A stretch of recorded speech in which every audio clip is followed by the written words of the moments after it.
Magandang araw mga banateros. Palakpakan naman dyan. Ito na nga. At ako, napakainit ng mga usapin ngayon, ha? Mapapatansik na daw si Marcos. Payag po ba kayo dyan? Naku, ang tagal naman.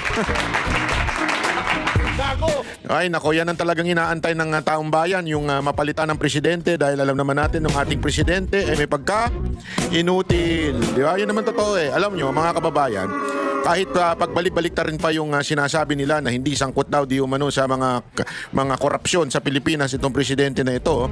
Ngunit dahil ito'y napabayaan niya, ay kaya talagang napaka inutil niya. Ika nga, kung ikaw ay talagang bubusisiin mo yung mga nangyayari, abay pambihirang buhay ireo. Mantakin mo yung budget nung nakaraang 2025, yung pinaka-corrupt na budget sa kasaysayan ng Pilipinas, ay putang inang yan, inulit pa. Di ba? Yung issue ng allocable, yung issue ng insertion, yung issue ng, actually dapat nga dyan, ang tawag reservation. Bakit reservation? Aba, simula pa lang nagpapareserve na itong mga congressman natin di ba? Oh. Alam mo ba yan ang isang bagay na sabi nila, ako, mahilig tayong pumunta sa Japan dahil napakaganda dyan at higit sa lahat, napakasarap ng mga pagkain. Kayo naman. Pagkain na masarap, kayo talaga kung ano iniisip ninyo. Oo. Hindi, masarap naman talaga pagkain dyan. Kaya lang alam mo problema dyan sa Japan. Kailangan lagi kang may reservation. Pag wala ka reservation, napakahirap po pumunta sa mga restaurant na masasarap na pinupuntahan mismo ng mga Hapon. Kasi nga, lagi po talagang may reservation. Pero akala nila sila lang ang magaling sa reservation. Hindi ho. Tayo mga Pilipino ang magaling sa reservation. Bakit kanyo? Mantakin mo yung budget natin sa wala pang pangyayari sa kuna ay may reservation na yung mga congressman. Ganong katindi. Ang lupit ng reservation. Wala pang nangyayari. Bay naka-reserve na yung mga pondo nila. Mga hayop talaga. At kaya nga inis na yung mga Pilipino. Galit na yung mga Pilipino. Ay dahil pambihira. Yun na nga ang pinaka-corrupt na budget noong 2025. Inulit pa noong 2026. At again, just to be straightforward, iyang 2025 budget na pinirmahan ni Marcos ay inulit ng 2026 at pinirmahan uli. Naku po! Napaka-inutil, di ba? Talagang ganun ang Kaya tuloy ngayon, maraming ang usap-usapan na dapat siya nang i-impeach. Kasi sinusubukan nila impa-impeach si BP Sara Duterte, pero aminado mga ulupong, alam mo yung mga ulupong dyan sa kamera, aminado po sila. Ano aminado? Aminado po sila na wala na silang bilang. Bakit ganun? Wala naman nagbago. Di ba? Alam nyo mga kababayan kung bakit. Alam naman natin pagka ganitong palapit na ho ang 2028 o yung presidential election at sa tindi ng popularidad ng Vice President na si BP Sara Duterte sa kalagitnaan ng mga matitinding pagbabatikos na ginagawa ng mga ulupong, pataas ng pataas ang kanyang trust rating. Yung tiwala ng taong bayan, pataas ng pataas. Habang ang trust rating kay BBM ay bumubulusok. Ay, grabe ho. Alam mo, walang biro ang tindi ho ng trust rating ni Marcos. Alam niyo kung bakit? Dinaig niya po ang lamig sa Tokyo. Ay, grabe. Sa Tokyo, nung bago tayo umalis, by the way bago tayo umalis dyan, bumalik na ho tayo mula sa ating bakasyon. Ang pinaka na-experience natin is zero. Nag-zero dyan, feels like -7. Pero zero pa lang. Si Marcos -3, pambihira. Dinaig niya mga Hapon. Saan ka pa? Akala ninyo Hapon ang pinakamatindi? Hindi, dinaig niya ang mga Hapon. Bakit yung presidente natin -3? Diba lupit? Ay naku po, pambihira. At eto, matindi pa. Balita ko, dahil sa ganyang mga budget issue na yan, may magsasampalan. Naku. Sino kaya ito magsasampalan nito? Siguro hula ko dito, dalawang marites. Kundi naman dalawang marites, dalawang, alam mo na, yung mga iskandalosang kababaihan, yung magsasampalan. Naku. Pero, sorry to say, hindi ho dalawang marites. Isang marites at isang ayoko na sabihin. Baka mamaya sabihin nila meron tayong homophobic. Hindi naman tayo ganun. Ayaw natin ng homophobic pero mas ayaw natin ang ayaw ilabas ang katotohanan. Sabi nga para bagang nagtatago sa closet. Ay, sino kaya yon? Ewan ko. At siyempre, pag-uusapan din natin, ito, meron tayong na-booking. Booking ho natin to. Tayo lang naka-booking nito. Ay, naku po. Walang ibang vlogger na mag-uusap-usap dito. Pagkikwentuhan nito, may na-booking tayo. Ang media atat na atat, talagang nanggagalaiti. Wow. Hina-high blood do, parang feeling ko, kumain ito ng napakaraming bulalo. Kasi hina-high blood do, media, na-booking ho natin. Galit na galit. Nanggagalaiti, namumula mga mata. Galit na galit kay BP Sara Duterte. Wow. Pag-usapan natin yan mamaya. Pag-usapan natin yan. Talagang malindi yung mga pangyayari ngayong araw na ito. At syempre, hindi mawawala yung mga operator. Pag may mga ganyang klaseng pagsubok, merong mga operator. Pag may mga ganyang pangyayari sa bahay natin, may operator. Ano ibig sabihin ko ng operator? Yung mga desperadong bayarang political analyst nga ba yun? O mga walang trabaho?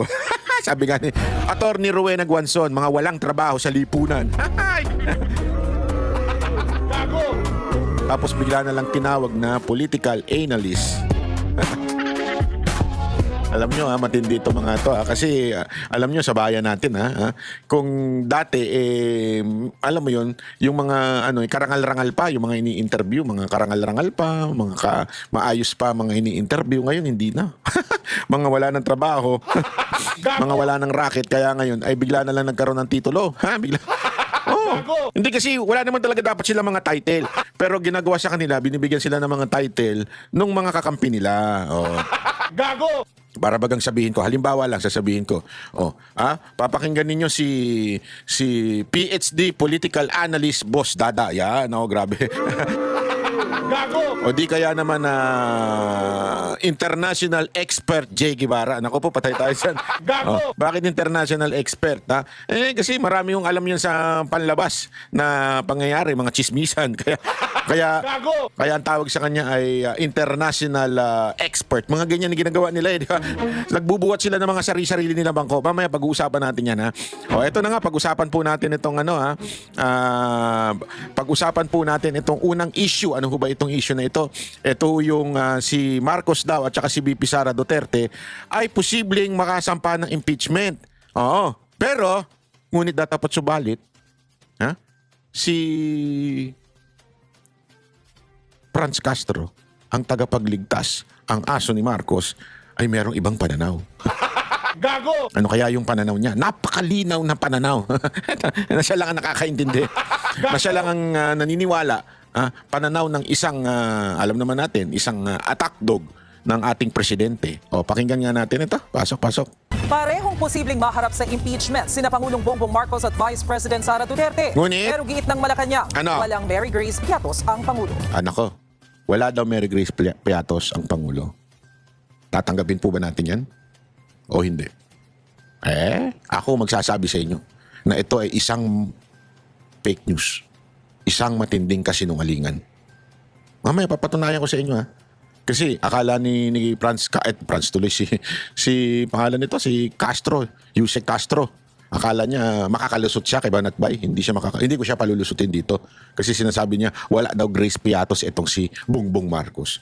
Yan po ay isang matinding kasinungalingan. Yan ang totoo. Walang biro, kasinungalingan po yan. Ipatutunayan ko sa inyo kung bakit yan ay isang kasinungalingan. Tuloy natin. Narito ang aking report. I would have to say that. I didn't want impeachment. Lahat ng kakampi ko sa Kongreso hindi nag-file ng impeachment complaint. May 2025. Diba? Yan ang tonong kinakanta ni BBM. Lahat daw nakakampi niya ay hindi nag-file ng impeachment complaint. Ibig sabihin, yung mga kakampi niya sa Kamara ay hindi daw nag-file ng impeachment complaint. Isa pong kasinungalingan. Bakit, kanyo? Totoo naman ba natbaya? Hindi naman sila nag-file. Oo nga. Pero actually, yan ang tinatawag na half-truth. Totoo na hindi nga nag-file yung mga kakampi niya. Ibig sabihin yung mga kapartido niya sa federal. But, lahat sila pumirma. Kasi, ang totoo niyan, hindi mo naman kailangan mag-file kay lahat Kaya katarantaduhan itong sinasabi ni Bongbong Marcos. Katarantaduhan ito. Hindi mo kailangan lahat kayo mag-file. Pero, lahat kayo may responsibilidad pumirma o hindi pumirma.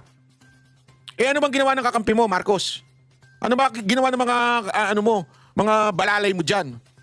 Yung mga alalay mo, mga utu-utu mong kakampi dyan, ano ba ginawa? Pumirma o hindi? Gusto niyo patatayan ko?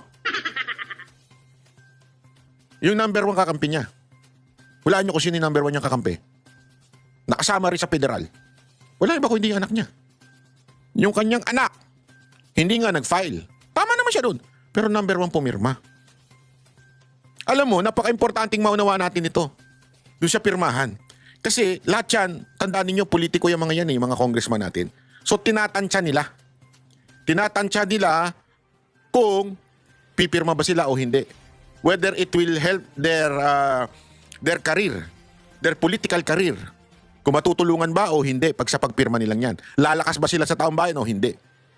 So lahat po yung mga yan, sa totoo lang, nananansya.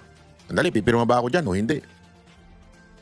Kaya nga, kung papansinin ninyo, yung papel na pinirmahan, nag-number 1 na pumirma yung kanyang anak. That implies something. Imply o implies? Bahala na kayo magpaliwanag kung ano maintindihan nyo. Ini-imply lang po niyan mga kababayan na suportado ng tatay niya. Ibig sabihin, nakita mo na pangalan ni Sandro number 1 na pumirma sa impeachment. Nag-approve doon. Abay, matik na yun. Sumunod ka na. Diba? Sumunod ka na. Kasi, ibig lang sabihin nito, yung anak pumirma, kagustuhan nito ng presidente. Gusto mo mawala ng alakabol? Alak na, may alakabol. Hindi, alakabol yung mga yan Alam niyo yung alakabol? Inuman muna ng milyon-milyon. Naalala niyo yung isang congressman na nagngangalang para sa mga laylayan, tagapagtanggol ng laylayan, yung pala tagapagtanggol ng mga, ng mga manginginom dyan sa ibang bansa. Di ba? So, ibig sabihin, pag pumirma yung anak niya, ibig sabihin, yun ang kagustuhan ng tatay. Hindi mo pwedeng sabihin na hindi kagustuhan yan. You know ay sign. Sign po na, gusto ng tatay to, pumirma na rin kayo. Pag hindi kayo pumirma, good luck sa inyo. Yun ang ibig sabihin nun Pag hindi kayo pumirma, good luck sa inyo. Hindi pwede. Kailangan kayong pumirma. Ganong katindi ang pagpirma niya ng unang-una sa listahan. So, itong sinasabi niya na hindi naman nag-file yung mga kakampi ko. It means ayoko impeachment. Yan ay ayoko na sabihin yung bullshit. Baka sabihin naman nila, napakabastos naman ng bunganga mo, Banat Bay. Gago! Ayoko na sabihin yun. Pero yan po ay isang bullcrap. Yan po ay kasinungalingan. Kaya dito pa lang, kitang-kita mo na napakasinungaling tong taong to. Ganito ang tono ni Pangulong Bongbong Marcos nung nakaraang taon nang tanungin tungkol sa impeachment case laban kay Vice President Sara Duterte. Ngayong may niluluto ang ilan na umano'y bagong impeachment laban sa Vice Presidente na posibleng isampa sa Pebrero, tila nag-iba na ang ihip ng hangin. Tinanong natin dyan. Dahil sinabi po natin, tinatanong na po ng MPC kung anong inyong magiging reaksyon sa mga nababalitang magsasampa ng impeachment complaint laban kay sa Vice Presidente. Ang tanging tugon lamang niya sa akin ay kung ano po ang pagtrato sa pag-iimbestiga sa flood control projects, mga anomalyang flood control projects. Ganon din po ang gawing pagtrato sa paggagawa or sa pag-iimbestiga patungkol dito sa impeachment complaint laban kay VP Sara. Sabi ng Malacanang, hindi pa kasi napagtanto noon ang lawak ng issue. Pero hindi lang kay VP Sara, kundi kay Pangulong Marcos may nagbabansyang impeachment complaint. Nako! Sabi ni House Deputy Minority Leader Representative Edgar Erice, may pro-Duterte groups na gustong maghain ng impeachment complaint laban kay PBBM dahil sa umano'y betrayal of public trust. Hindi raw kasi niya napigilan ang ilan sa kanyang mga kaalyado na abusuhin ang budget insertions. The President allowed and signed the 3 budgets which contained the anomalous projects. Kung pinabayaan, that's gross inexcusable gross negligence. Inalok umano si Erice ng pro-Duterte groups na i-endorso ang impeachment complaint pero tumanggi ang kongresista. Inalok daw siya ng pro-Duterte group. Hindi ako naniniwala dito. Ito, mga sinungaling itong taong to. Sa tingin ko ganun to kasi dilawan to So, mas maganda kung hindi ako endorser, so I would leave an open mind and magiging fair sa... Yan, gagita yung mga style na mga ganyan tapos tignan mo, pagka nag-prosper yung impeachment ni Marcos, tingnan mo, isa yun sa mga pipirma, ganyan yan Yan ang mga traditional politician sa ating bansa, yung mga ganyang klaseng dilawan na karakas. So, yun ang unang reason. Kaya sabi ko, I would rather just participate in the Committee on Justice. Pangalawa, ang reason ko, siyempre, they are pro-Duterte groups, hindi naman ako identified with the Dutertes. I'm a member of the Liberal Party. So Ang Malacanang. Grabe, no? So, diyan yung mga style na ganyan ang nakakabuisit. Parang, hindi naman ako pro Duterte, so I won't join that kind of call. Dilaw ako eh. Liberal party ko eh. Parang, sandali, this is not about politics. Uy, hindi ito politika. The right question should be, karapat dapat bang ma-impeach? Yung tiwala ba ng taong bayan, nandyan pa ba? Aba, yung negative 3, yan o, nagsasabi na ayaw na ng mga Pilipino dito kay Bongbong. Naintindihan niyo ibig ko sabihin? Again, impeachment is not, ibig sabihin ba kriminal ka? Hindi ho. Lagi nating it's question of, do you still have the trust of the people? Yan pong impeachment. Hindi po yan whether may ginawa ka bang mali o may ginawa kang tama. Hindi yon. Impeachment is nagtitiwala pa ba sa'yo ang taong bayan? Doon sa survey, napaka-obvious na hindi. Which is, yun ang supposedly nire-represent nitong mga congressman. Kaya nga sila po yung representante. Nire-represent po sila nitong mga congressman. So ibig sabihin, yung negative 3, yan na po yung pulso ng taong bayan. Kaya lang, ang nakakalungkot, kaysa naisipin at sabihin na, hindi kasi dahil nga sa nangyaring budget ay nagkaloko-loko. Sana ganun eh. Hindi eh. Ano sinabi? Mga DDS yan. Ako ay hindi ako DDS. Ako ay Liberal Party. Dilawan ako. Yun naman yung klaseng pag-iisip meron itong mamang to, no? Tinawag lang na chismis at pamumulitika ang nagbabadyang impeachment complaint. Hindi raw ito alintana ng palasyo dahil tiwala sila na makikita ng mga mambabatas na walang ginagawang mali ang Pangulo. Sa mga supporters po ng Vice Presidente na nagnanais po na magsampa ng impeachment complaint, mas maganda po siguro bago magturo at tumingin sa iba, tulungan muna nila ang idolo nila.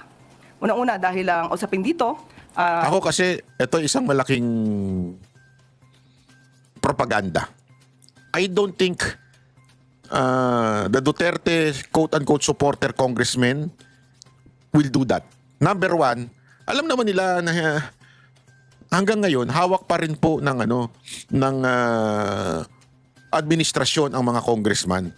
I don't think.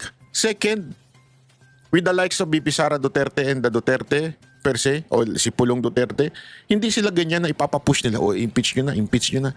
Because they know, tandaan ninyo dadaan ito sa lower house, sa Kamara, dadaan yan sa mga congressman. Doon pa lang, napakahirap ng palusutin yan. Para ka talagang dadaan sa butas ng karayom, ika nga. Lalo naman sa Senado. Pag umakyat sa Senado, naku po, yari yan kay yari yan doon sa dalawang self-righteous leader ng Senado na walang iba kung hindi si Senate President at saka itong si balalay niya si Lacson. Yung totoo imposible. Kaya ako I don't think kung meron man na gustong magpa-impeach na mga congressmen nating o representante natin dyan sa Kamara, for sure ako, walang basbas yan sa mga Duterte. Hindi ganyan ang mga Duterte gumalaw. Yung ganyan, ako po. ang impeachment complaint ay hindi ito pang media lamang. Hindi ito panakot lamang. Mas maganda po na masagot ang mga issue dahil sinasabi nila ang paglalabas di umano ng balak ng mga supporter ng mga Duterte na magsampa ng impeachment. Sinasabi ng iba, ito para makaiwas di umano ang Vice Presidente sa mga isyung paglustay at mga di umanong pagtanggap ng pondo, milyong-milyong pondo mula sa mga drug lords. Wow! Gago! Ang judgmental mo Ano kang klase kang opisyal ka? Sa galing na sa bibig nito yun Lilustay daw ang pera. Napatunayan ba? Pangalawa, tumanggap daw sa mga drug lords. Wow! Ang kapal ng mukha mo. Ang kapal ng mukha mo, Auntie Claire.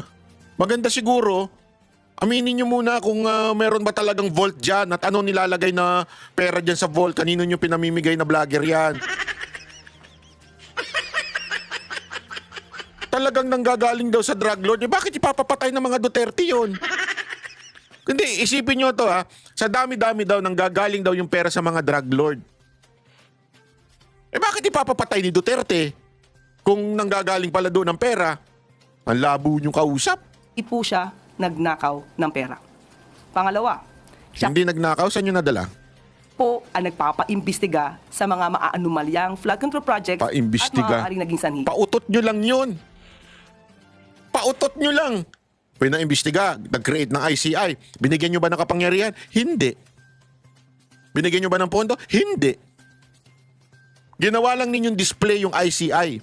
Kaya nga nagre-resign yung mga commissioner doon eh. Nag-resignan, isa na lang ang natira. Naawa na lang. Sabi niya, pag iiwan ko pa to, wala na dito. Tapos sasabihin ninyo, nagsimula ang presidente? Gago!